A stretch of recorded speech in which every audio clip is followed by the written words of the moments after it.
رضیہ سلطانہ اپنے علاقے سے بھاگی، دوڑتے دوڑتے راستے میں ایک درخت کے نیچے سو گئی۔ زیورات سے لدی ہوئی تھی، شہزادی تھی، ملکہ تھی، کہ ایک دیہاتی نے دیکھ لیا۔ دیہاتی نے اس رضیہ سلطانہ کو قتل کر کے اس کے سارے زیورات لوٹ لیے اور ایک گڑھے میں دفن کر دیا۔ پھر کچھ عرصہ کے بعد رضیہ سلطانہ کا بھائی حاکم بنا۔ اس نے اپنی بہن رضیہ سلطانہ کی لاش وہاں سے نکالی اور دلی میں دفن کر دی۔ اس طریقہ سے اس خاندان کو خاندان غلامان کہا جاتا ہے۔ اس خاندان غلامان نے اس ہندوستان پر 84 سال حکومت کی۔ محمود غزنوی رحمۃ اللہ علیہ اسلامی حکومت قائم نہ کر سکے، معلوم نہیں کیوں، اس کی کیا وجہ تھی، اللہ ہی بہتر جانتے ہیں۔ لیکن جب محمود غزنوی رحمۃ اللہ علیہ کے بیٹے مودود اور مسعود آپس میں لڑتے لڑتے کمزور ہو گئے اور ان کی سلطنت تباہ ہونے کے دہانے پر آئی، شہاب الدین غوری کے بڑے بھائی علاء الدین جہاں سوز نے غزنی پر حملہ کیا۔ علاء الدین جہاں سوز کا معنی ہے وہ علاء الدین جو دنیا کو آگ لگانے والا ہے۔ تو علاء الدین جہاں سوز نے اس سے فائدہ اٹھایا اور غزنی پر حملہ کر دیا۔ تو اس علاء الدین نے پورے غزنی شہر کو، پورے غزنی علاقے کو تباہ اور برباد کر دیا، جلا کر راکھ کر دیا۔ نہ انسان چھوڑے، نہ جانور چھوڑے، نہ وہاں پر کھیتیاں چھوڑیں، سب کچھ جلا کر تباہ اور برباد کر کے رکھ دیا۔ علاء الدین جہاں سوز کے چھوٹے بھائی شہاب الدین غوری یہ اپنے بڑے بھائی کے برعکس تھے۔ شہاب الدین غوری کے دل میں محبت، پیار، اخلاق، عدل و انصاف، رحم دلی اللہ تعالیٰ نے بھرپور رکھی تھی۔ شہاب الدین غوری سلطان بنے، اللہ تعالیٰ نے ان کو حکمرانی عطا کی، انہوں نے عدل و انصاف قائم کیا، اسلامی حکومت قائم کی ہندوستان کے اندر۔ شہاب الدین غوری کے اپنے بیٹے نہیں تھے، تو شہاب الدین غوری کا ایک غلام تھا قطب الدین ایبک۔ شہاب الدین نے اس قطب الدین ایبک کو لاہور کا حکمران بنا دیا۔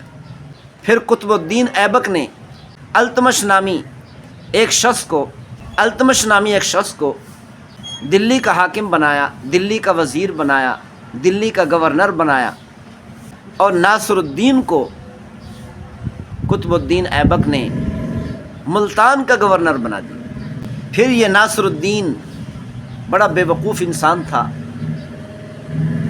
کہ یہ التمش سے جنگ کرتے کرتے اس نے اپنی زندگی گزار دی، لیکن ہر مرتبہ اس کو شکست ہوئی۔ التمش کو اللہ تعالیٰ نے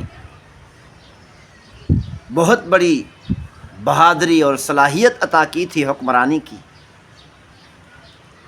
بڑا نیک اور صالح بادشاہ تھا، بڑا نیک اور صالح اور بہادر حاکم تھا۔ ایک مرتبہ التمش کے سامنے 20 غلام پیش کیے گئے، التمش نے 19 غلام خرید لیے اور ایک غلام نہیں خریدا۔ تو جس غلام کو اس نے نہیں خریدا، اس غلام نے پوچھا، بادشاہ سلامت، آپ نے 19 غلام کیوں خریدے؟ التمش نے کہا، میں نے اپنی ذات کے لیے خریدے۔ تو اس غلام نے کہا کہ باقی 19 غلاموں کو آپ نے اپنی ذات کے لیے خریدا ہے، تو مجھے اللہ کے لیے خرید لو۔ التمش کو یہ بات بہت پسند آئی، اسی لیے التمش نے اس ایک غلام کو بھی خرید لیا۔ التمش کے تقوی کا یہ عالم تھا کہ قطب الدین کاکی رحمۃ اللہ علیہ جب اس دنیا سے رخصت ہوئے ان کے ایک خادم نے ان کے جنازہ پر ایک وصیت پڑھ کر سنائی کہ حضرت جی رحمۃ اللہ علیہ کی یہ وصیت تھی کہ میرا جنازہ وہ پڑھائے جس کی تہجد قضا نہ ہوئی ہو اور جس کی عصر کی 4 سنتیں قضا نہ ہوئی ہوں کبھی، اور اسی طرح تکبیر اولیٰ سے نماز پڑھتا رہا ہو، کبھی تکبیر اولیٰ بھی قضا نہ ہوئی ہو۔ جب یہ وصیت پڑھی گئی پورے مجمع پر سناٹا چھا گیا، سارے حیران اور پریشان کھڑے کہ ایسا کون سا آدمی ہوگا کہ جس کی تہجد بھی قضا نہ ہوئی ہو، تکبیر اولیٰ بھی قضا نہ ہوئی ہو، اور عصر کی 4 سنتیں بھی کبھی قضا نہ ہوئی ہوں۔ ایسا آدمی کہاں سے لائیں؟ سارے لوگ ادھر ادھر دیکھ رہے ہیں، ایڑیاں اٹھا اٹھا کر دیکھ رہے ہیں کہ دیکھتے ہیں کہ آج کون آدمی آتا ہے۔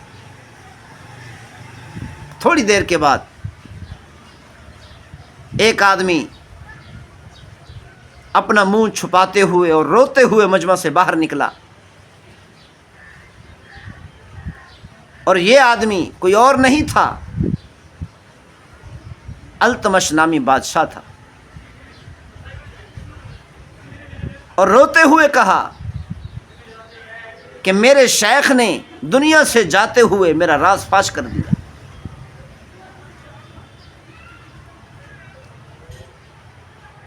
اللہ تعالیٰ نے التمش نامی بادشاہ کو رحم دلی، عدل و انصاف اور اسی طرح بہادری والی صفات بہت زیادہ عطا کی تھی، لیکن اس التمش کے بیٹے اپنے والد کی طرح نہ بن سکے۔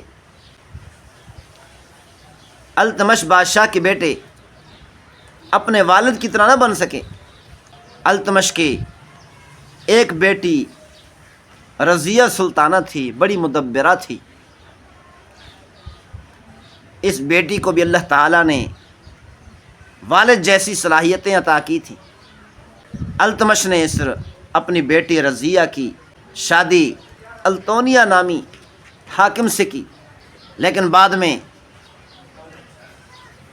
ترکی سرداروں میں بغاوت ہوئی، التونیہ نامی بادشاہ حاکم مارا گیا، قتل ہو گیا۔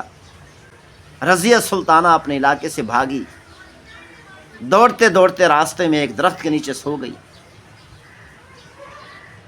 زیورات سے لدی ہوئی تھی، شہزادی تھی، ملکہ تھی، کہ ایک دیہاتی نے دیکھ لیا۔ دیہاتی نے اس رضیہ سلطانہ کو قتل کر کے اس کے سارے زیورات لوٹ لیے اور ایک گڑھے میں دفن کر دیا۔ پھر کچھ عرصہ کے بعد رضیہ سلطانہ کا بھائی حاکم بنا،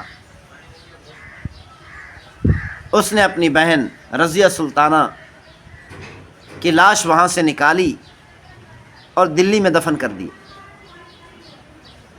اس طریقہ سے اس خاندان کو خاندان غلامان کہا جاتا ہے۔ اس خاندان غلامان نے اس ہندوستان پر 84 سال حکومت کی۔